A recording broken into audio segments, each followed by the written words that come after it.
Welcome back to They Call It Late Night. We were just talking during break, and we got a question, and it spawned another question. How many snaps do you think you got left if you had to go? Right now, 45. 45? 45. Why 45?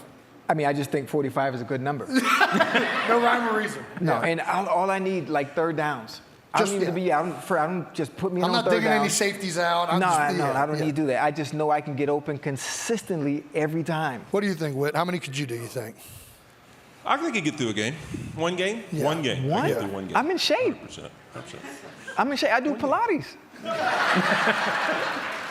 So he's gonna call the next week so sore he's not gonna be able to play.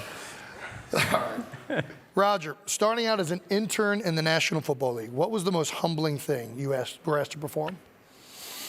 Everything I was asked to perform was humbling. Honestly, when you're that low, you're doing anything they ask you. Yeah. I mean, I would run errands, I would copy stuff, I was clipping newspapers.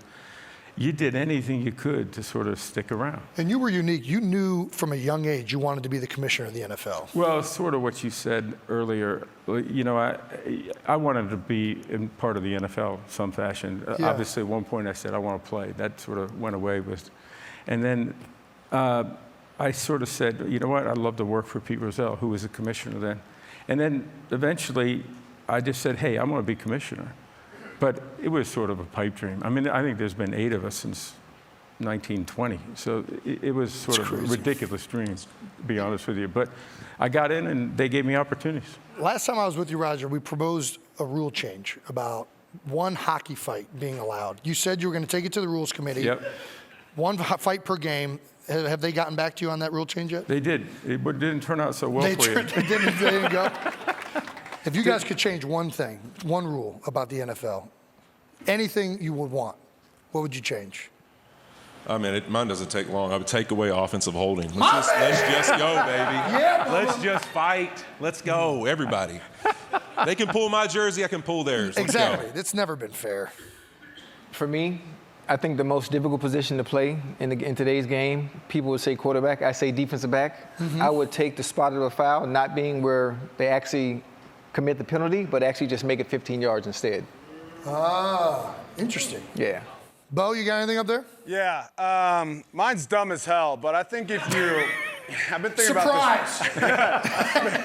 I've been thinking about this a lot since the Commanders game last week. I think if you hit the crossbar or an upright on a field goal, it should be 4 points. What? Yeah, a real change-up. Put that to the committee, So Roger. almost missing. And the double doink is how much? That's 8 points. 8 points. Yeah.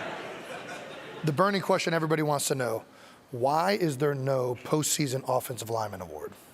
Come on. It's a good one. We got MVP, offensive player Listen, of the year, the only defensive thing they player of keep the year. stats on us is sacks and penalties. Yeah. There's Just no negative. positivity other Nothing than the positive all-pro. about it. What would we call it?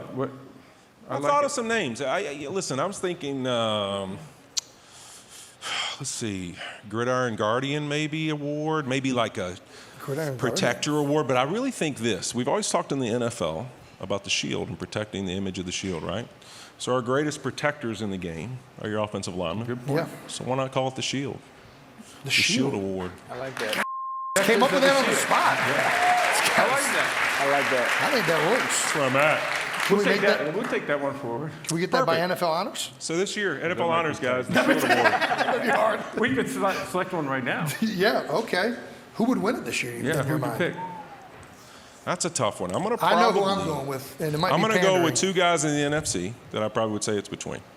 Penei Sewell and Lane Johnson. Penei and Lane Johnson. Yeah. They'll probably be my 2 guys. Success, how they've played, but in my opinion, it's just like championship fights. You got to take the belt from the champ. Yeah. I'd give it to Lane Johnson because he's been that guy for some time. No centers in the conversation. Sorry. So I don't want to Don't offend. do this to me. I don't want to offend him right now. But I take it like a plain seat philosophy for me. Yeah. If you have an aisle beside you, I'll put you in that conversation for right now. If you're protected by the wall, you know, Centers, tackles play on the edge. So They're if you're in the blocking phone on the booth, They're blocking Myles Garrett and Hutchinson and all these freaks out there. All right. I got to ask you before we get to break, who's winning it all this year? Bengals. Bengals? I hate to break it to you, Chad, but that ship may have passed. I mean, it's all get me good. killed in here, but I'm going to go with the Rams. Why not? I just want to ask, does anybody remember the last time the Rams played on Monday Night Football in the wild card round? Just wondering. Yeah. They were the only team that's done it and won the Super Bowl. Played on Monday Night Football. That's true. Honestly, I got the Eagles winning. My man! My man!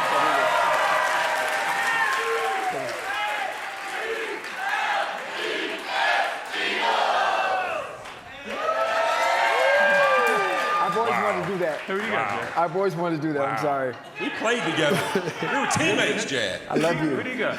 Roger, what's do you got? What's the script say? That's what you didn't ask me. All right, hey.